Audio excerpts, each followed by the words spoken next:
नमस्कार. आपण सध्या भाळवणी तालुका पंढरपूर येथील शाकंभरी देवीच्या मंदिरामध्ये आणि या मंदिरामध्ये एक विलक्षण आणि दुर्मिळ असे शिल्प आहे. त्या शिल्पाचं नाव आहे गंडभेरू. अतिशय दुर्मिळ शिल्प आहे, विष्णू संप्रदायातलं हे शिल्प आहे. आता या शिल्पाचा जर नीट अभ्यास केला, नीट पाहिलं तर या शिल्पाचं धड एक आहे आणि त्याला 2 तोंड आहेत. आता या शिल्पानं आपल्या चोचीमध्ये हत्ती धरलेले आहेत, आपल्या पायामध्ये इथे हत्ती धरलेली.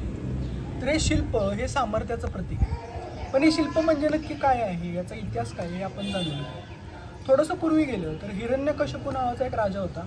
त्याचा वध करण्यासाठी भगवान विष्णू यांनी नरसिंह अवताराचा जन्म घेतला आणि हिरण्यकश्यपूचा वध केला. आता नरसिंह यांनी हिरण्यकश्यपूचा वध केल्यानंतर ते समाजामध्ये ज्यावेळेला जायचे त्यावेळेला ते क्रोधिष्ठ होते, कोपित होते. लोक त्यांना पाहून भयभीत व्हायचे. मग अशा वेळेला लोकांनी भगवान शंकरांची आराधना केली आणि त्यांना शरभ अवतार घ्यायला लावला. आता या शरभ अवतारानं नरसिंह अवताराची समाप्ती केली. मग आता पुन्हा श्रेष्ठत्वाचा मुद्दा येतो. मग त्यावेळेला शरभ अवताराची समाप्ती करण्यासाठी भगवान विष्णूंनी पुन्हा गंडभेरुंड या अवताराचा जन्म घेतला आणि शरभ अवताराची समाप्ती केली, असं पुराणांमध्ये लिहिलेलं आहे. तर असा या शिल्पाचा इतिहास. आता हे शिल्प खूप दुर्मिळ आहे.